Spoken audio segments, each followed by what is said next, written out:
Gentlemen and ladies, welcome to the Raw Review. Now, for tonight's Raw Review, there will be maybe two spoilers, maybe. But if you don't want to hear it, I'll let you know what's about to happen. You can skip forward some; it won't hurt me any. But there are a couple things before we do talk about what happened on Raw. First, the WWE pay-per-view name changes. These WWE pay-per-view name changes, they're getting good. Some of the names are good, like Payback was good.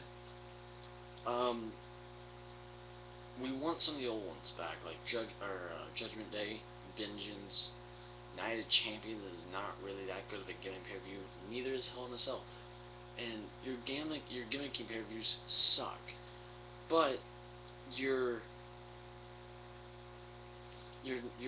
ones that you're bringing back are actually pretty good. Some of the new ones you're making are actually pretty good. Now, they're coming out with a new one in October called WWE Battleground. And Battleground is supposed to take place in October. Now, in October, WWE has two pay-per-views usually. Why? Because the TNA has what they were Bound for Glory, which is their WrestleMania. But that's the only reason why WWE has two pay-per-views during the month of October. Now, they're saying that this Battleground is supposed to take place of Over the Limit.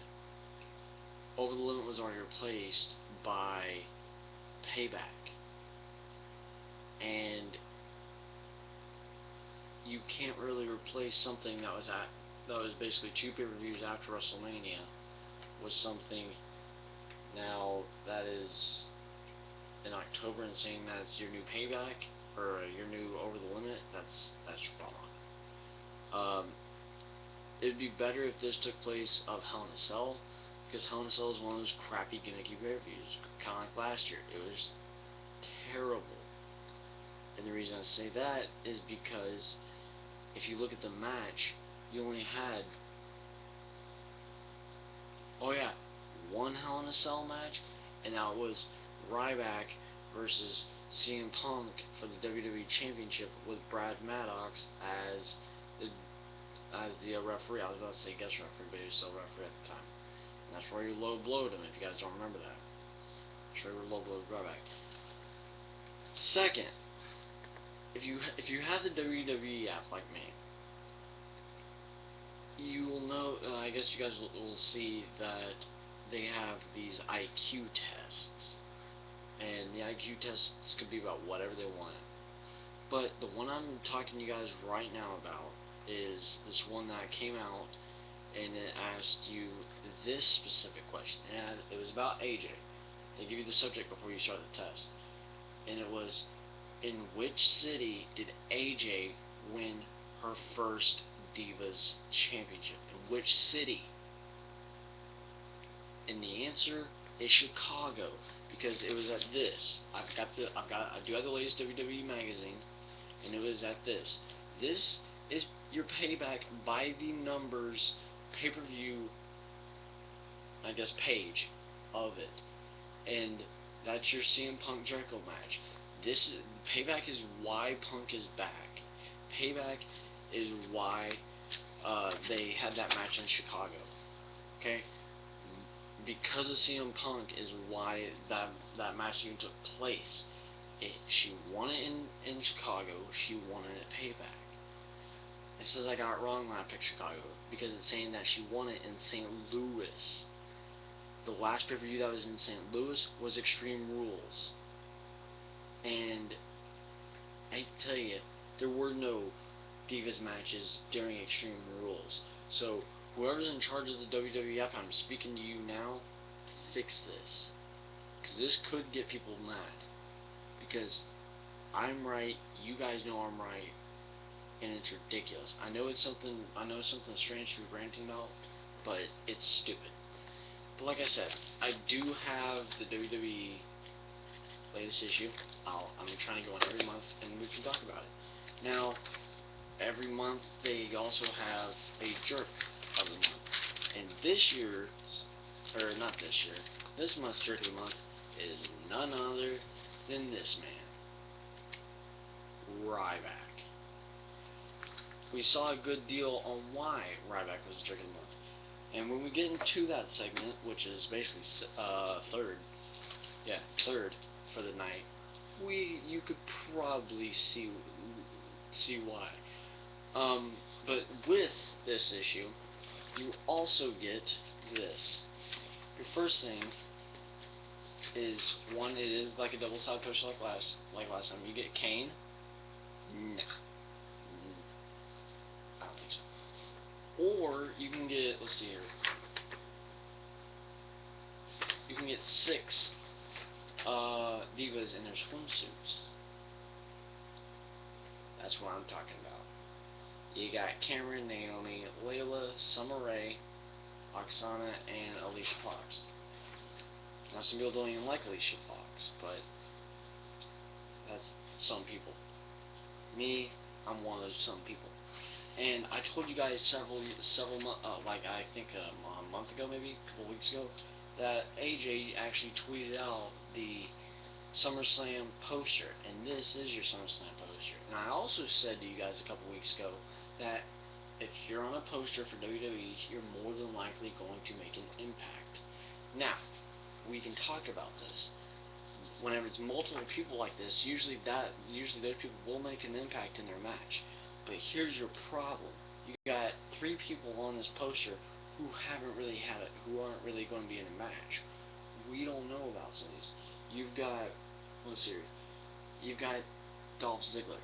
He's probably going to be up in the match against not Del Rio for the World Heavyweight Champion, because there's where your spoiler is for the night. For SmackDown. He's probably going to go up against Big E Langston. You got AJ, who's more than likely going to go up against Caitlyn again. You got the Bella Twins. I'm not sure which one's which. I'm going to just say Nikki and Brie. We don't know where they're going to be involved. They could still very well be involved in this John Cena Daniel Bryan rivalry. But they also tweeted out that they have a surprise for Daniel Bryan and John Cena after WrestleMania. You got CM Punk, who is now confirmed to be in the match against Brock Lesnar. You got Kane. We don't know where he's going to fit in for SummerSlam, but apparently he might be fitting in somewhere, because SummerSlam is August 18th. It's still 2 weeks away-ish. It's like almost right after school starts for you people. For you people who go to school, that is. And then you got Daniel Bryan, who we all know is in a match against John Cena for the WWE Championship. Let's get on with Raw. Raw started out with Vince McMahon and Brad Maddox walking the ring with Vince McMahon's entry music. And the first thing Brad Maddox says is he wanted to apologize about letting letting John Cena pick his opponent at SummerSlam, and it turns out to be Daniel Bryan. Now, Vince McMahon starts talking about Daniel Bryan. He says that he's a troll and that he's basically weak. And all of a sudden, Bryan comes out, and Bryan is talking to Vince, and he asks Vince, Vince asks him, do you respect John Cena? And Bryan says yes.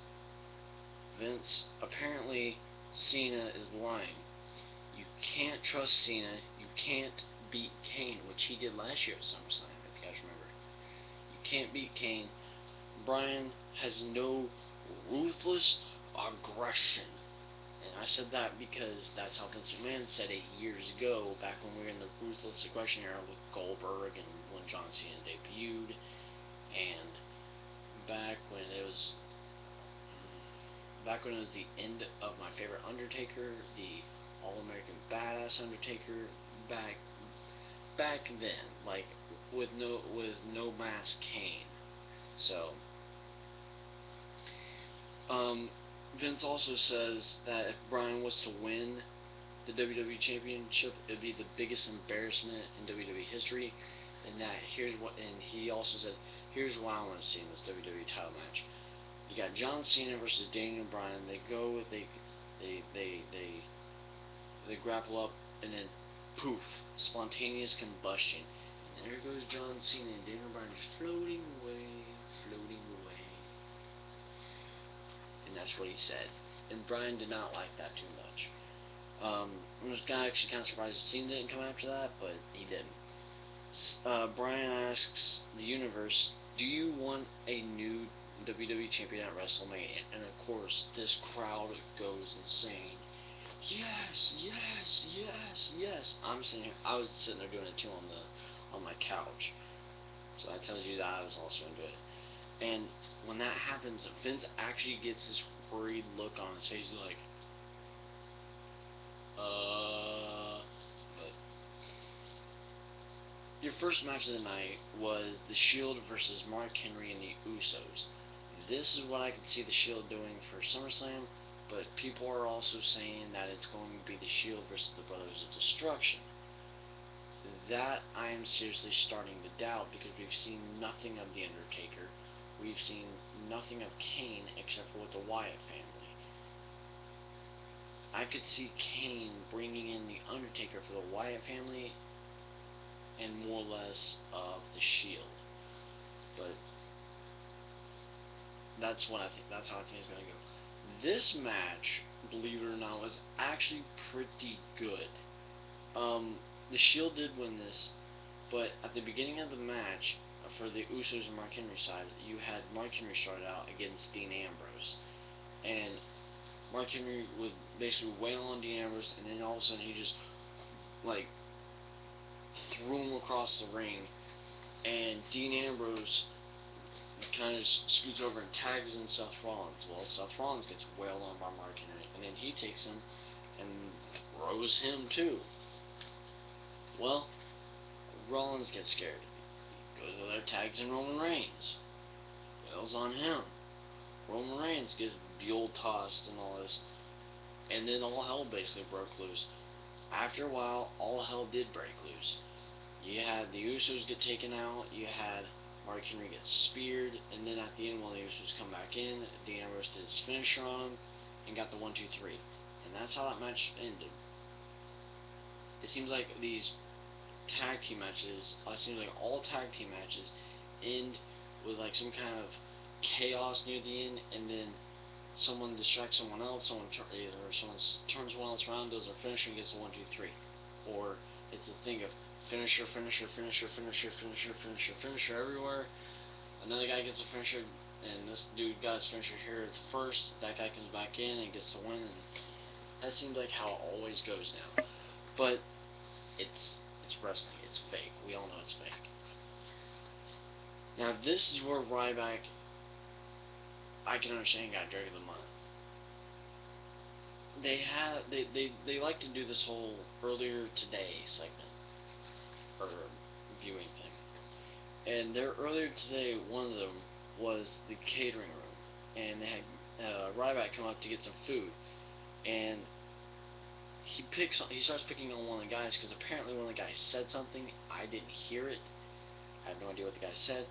But Ryback is sitting here talking to him. He kind of pulls him up against the wall, and he's talking to him. And all of a sudden, he takes a piece of some kind of food and slaps this dude like right in the face. He talks to him again. He picks up that same thing and slaps him in the face. This guy's literally got food all inside his face here. It's even in his ear and everything.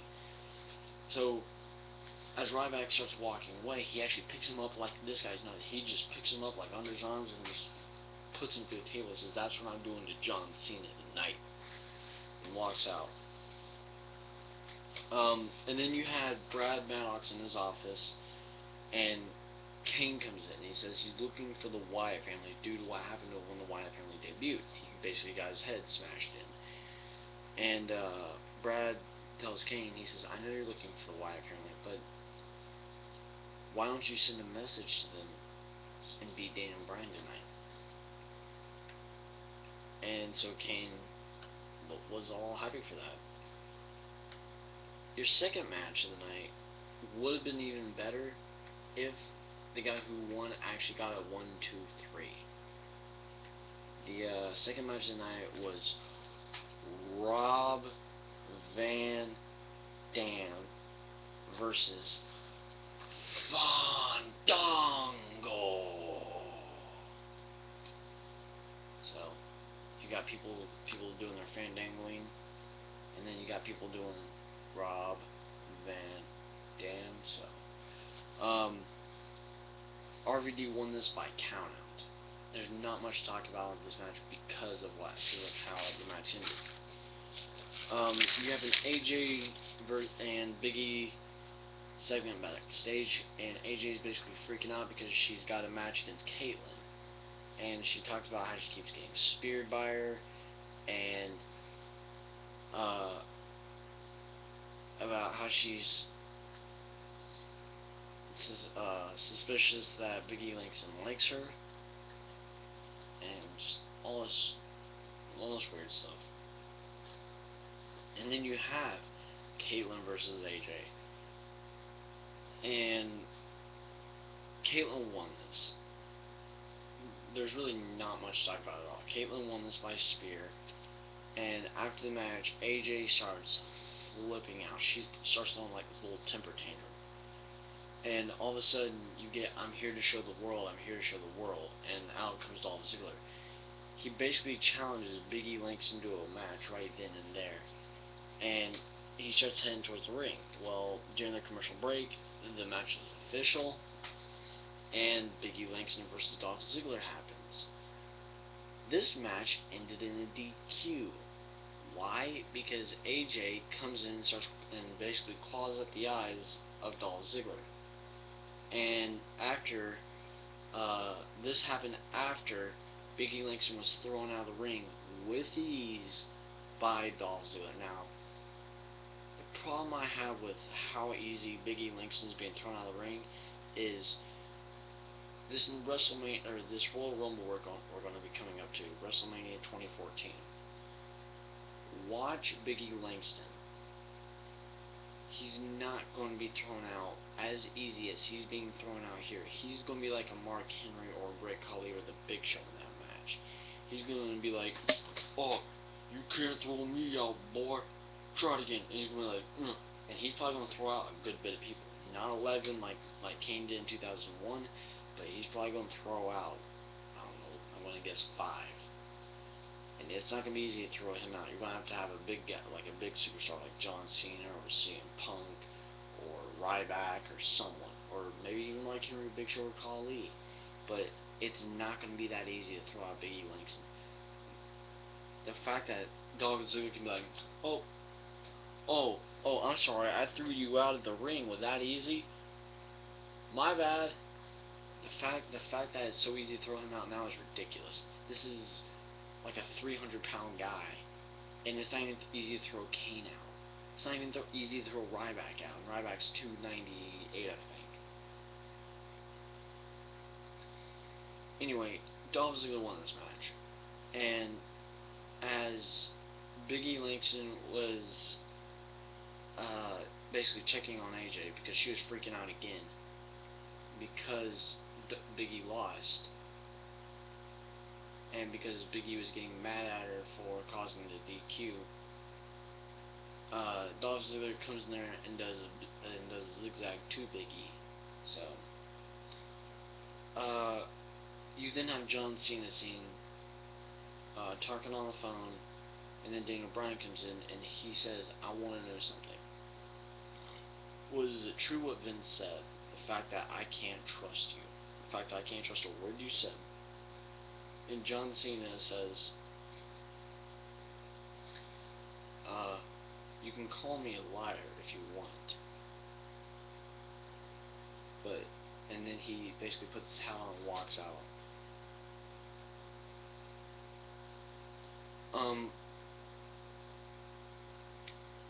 This, after I go over what happened in this match, this is where, spoiler, oh, yeah. Actually, before I go to this match, it will be spoiler number 1. So, go forward about a minute or 2 minutes, like 2 minutes, and then you'll get over it. Spoiler number 1. is the fact that you're going to have on SmackDown Alberto Del Rio pick his opponent for SummerSlam, just like John Cena did. But when Vicky mentioned it, he had to pick it. The fact is, he doesn't pick it. So that's going to lead to a match on SmackDown. It's going to lead to a triple threat match on top of that. It's going to be Christian versus Randy Orton versus Rob Van Dam. Now, who wins this match? The winner of this match is going to be Christian. And that's where this match comes in. Spoiler done. Christian versus Alberto Del Rio.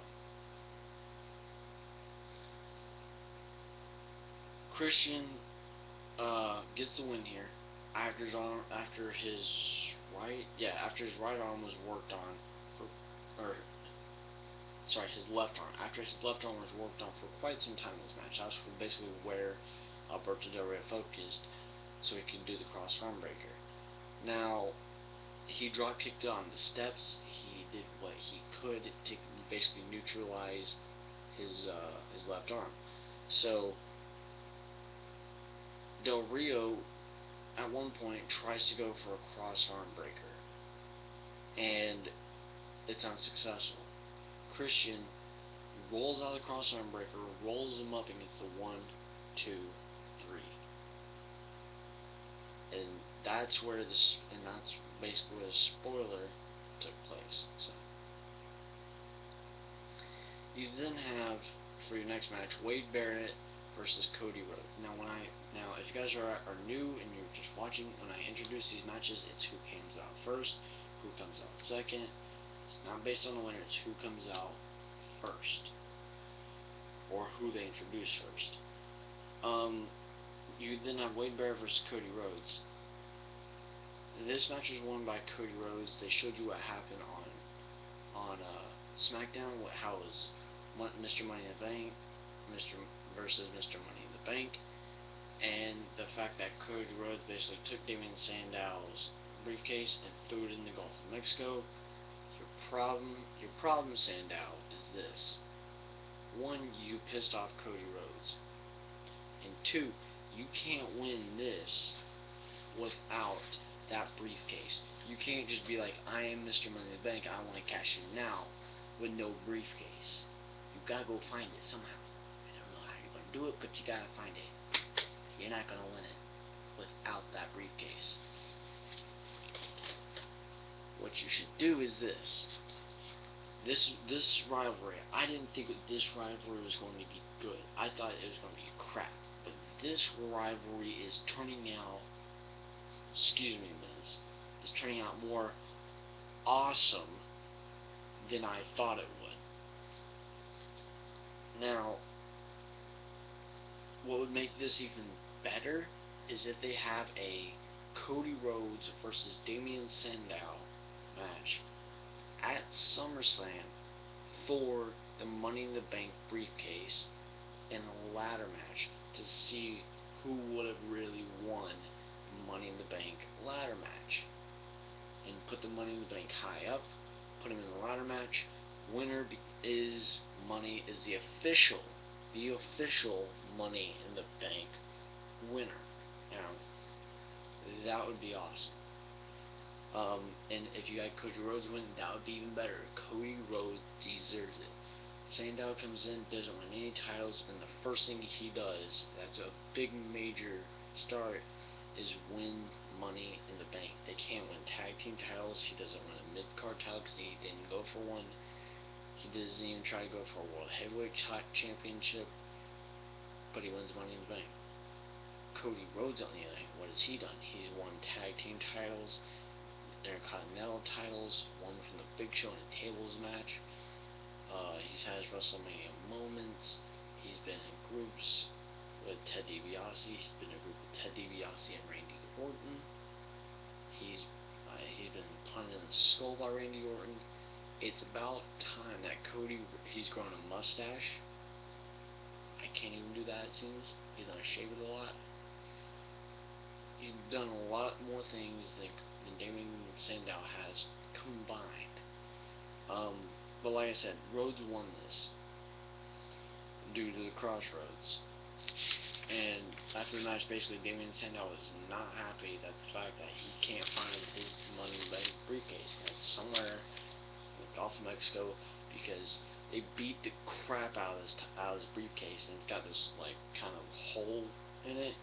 And when Cody Rhodes threw it in the water, it basically turned on the side of that hole where it's kind of opened up, and it sunk. It got full of water and just sunk. It's not going to be full of paper at that point, because then the paper will be soggy and useless. And soggy paper tears easily, and then if it tears, it can come out of a hole and no contract. It'll just be an empty briefcase. But that's why it's Money in the Bank briefcase with a contract inside. So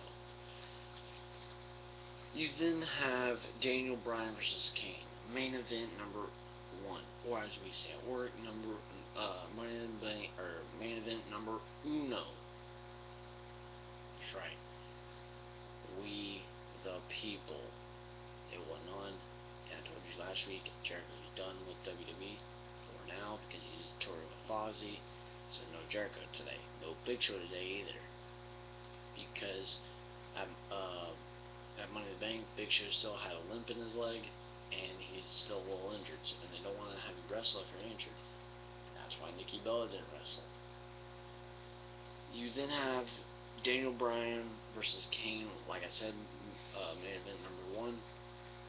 And at the end of this match, Daniel Bryan reverses the choke slam into like a guillotine type roll up. He basically puts him in this like little guillotine lock and rolls him up, and gets the 1, 2, 3. Now, as Kane is about to do his whole pyre thing, he's like,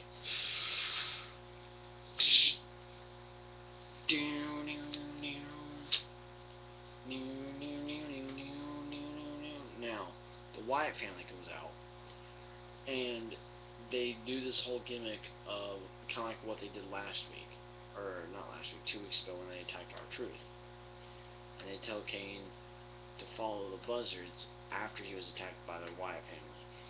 Now, they say, Bray Wyatt said they call you the devil's favorite demon, but you gotta watch who you say it to, because you never know who can keep your secrets and who can't.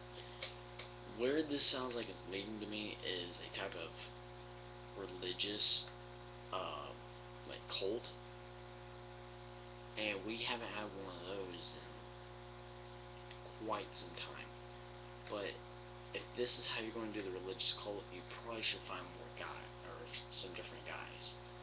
If you're going to have someone like that, or like a gimmick like that, you should at least give them a theme song like Damien Sandow's, where it's Hallelujah, which is a gospel type music. One of their plans for the Wyatt family is to turn them face and possibly go against the Shield. That would be a 6-man tag match for Bray Wyatt to go against the Shield, and I don't know, for Luke Harper and Eric Rowan to win the World Tag Team titles and keep the United States title on Dean Ambrose, but have Bray Wyatt win the Intercontinental Champion and then have them two clash. Not bad, but that would be kind of cool. And that's what I think this gimmick is going, is like a religious type gimmick. That they will eventually turn them heel or face, but right now they are heels. You had your second Divas match of the night, and this is just to promote Total Diva, which was yesterday, and it was Brie Bella versus Natalya, and Brie won this off of a Nikki distraction. She basically came out there with this little duck call, blowing it. Natalya's about to go for the sharpshooter, and Brie rolls her up and gets the 1, 2, 3.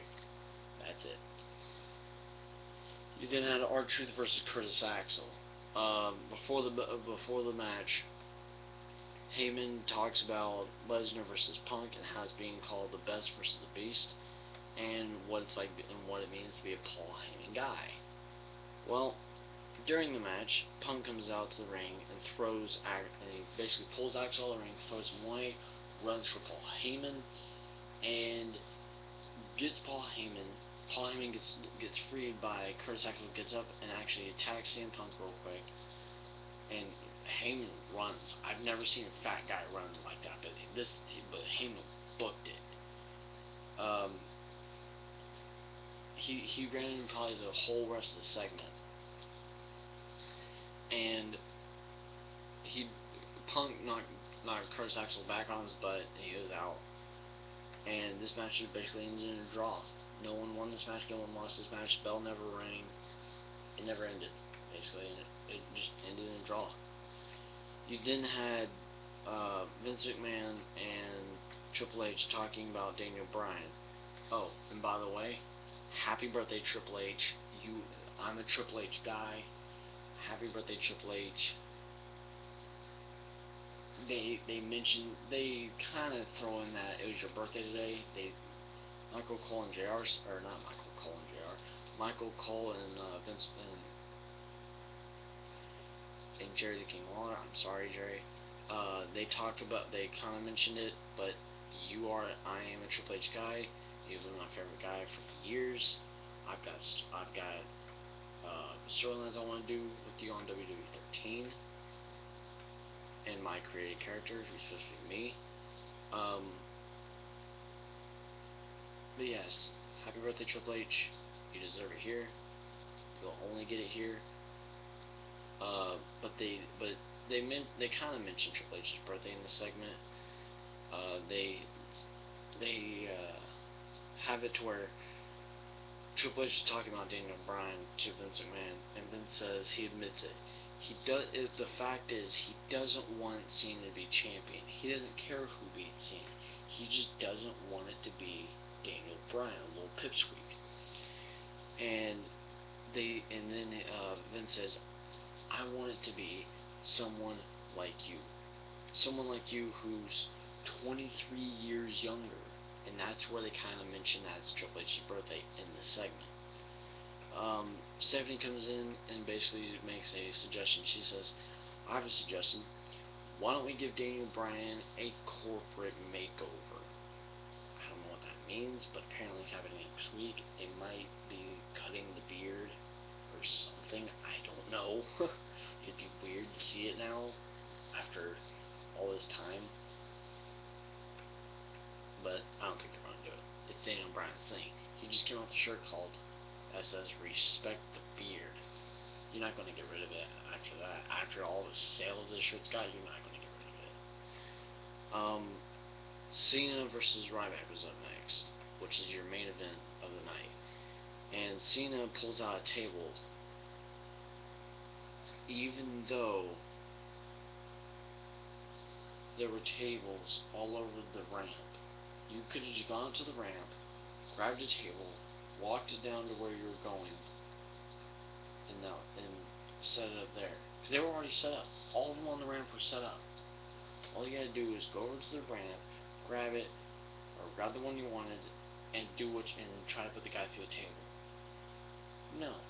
For this whole match, you have John Cena Ryback staying at the ring, lifting the apron, pulling out a table, and setting that up. Instead of going to the ramp and getting the ones that are already pre-set up by the crew members who had to work their butts off to put the things up in the first place. How this match ended was Ryback put a table up against the ring, basically up against the ring post on the inside, up against the turnbuckle. And Cena added the AA to him through the table while it was kind of leaning. After the match, Daniel Bryan comes out, and one of the timekeeper guys is about to walk into the ring to give John Cena his championship, or give it to the referee. And Daniel Bryan comes out, grabs the title, and says, no! He goes in, and Daniel Bryan's basically holding this WWE title hostage. So, what they do is Daniel Bryan kind of hands it off, and John Cena's about to grab it, and he pulls it back, and so Cena gets it back eventually, and he says, "You have to earn this." And Daniel Bryan starts doing his jazz chants along with everyone in the WWE universe. I was doing it too. My mom told me to shut up. That's how good it was. But that's it. That is it for your Raw review. I will be doing the SummerSlam prediction night a couple days before SummerSlam sometime, whenever I'm off within that week, because work's got me held up.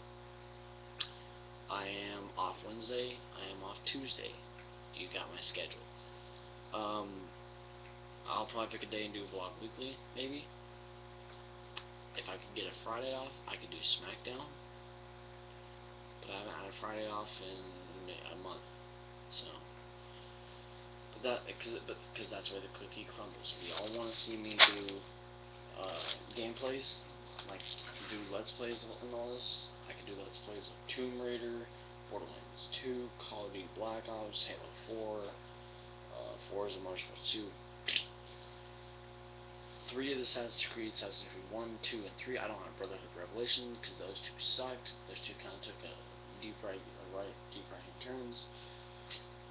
Call of Duty, Mass Effect 3, Mass Effect 1, 2, and 3. Even though Mass Effect 3 didn't even sucked. I might be getting a new Xbox, but just all these different kind of games. I will be getting new games too, for you guys, and we'll do Let's Plays on it. But work has got me busy. More work means more money. More money means more things I can buy for you guys and me.